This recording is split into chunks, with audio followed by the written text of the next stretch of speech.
Kalibog ang ulo sang mga jeepney drivers sa Iloilo City kung ano na lang ang ila dalon pauli nga kwarta sa ila tagsa ka pamilya. Ila pinanga halos ibakal na lang sang krudo ang makita nila nga isa ka adlaw o kunang makitaan nila sa isa ka adlaw nga biyahe. Sa interview sang Bombo Radio kay Razel Zamora, iya ginpayag nga 450 pesos pa ang iya ginabayaran sa ginaarkila sini nga traditional jeep.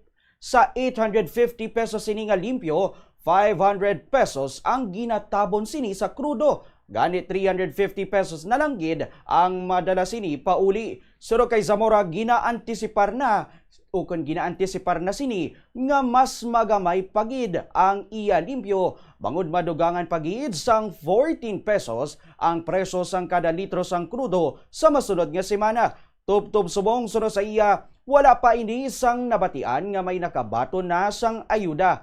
2018 sang nagumpisa siya sa pagbiyahe sang jeep diri sa syudad sang Iloilo, kag ini ang una nga beso sa iya nga na-eksperyensyahan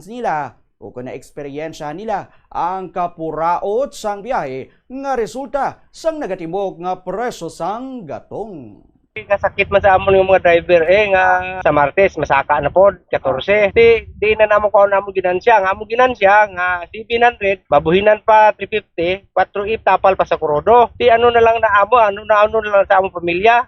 First time pa lang ni nga nagamune. Kun ara nga pamati ang pang dumala ng gobyerno nga batyagon lang anay kami lang nga mga driver kay kaluluoy amon pamilya sini. Way pa kami nakabati sa ayuda di sa Iloilo nga may nakakuha. Kaya na ipagi pas co-op na kuno mo, wala pa man.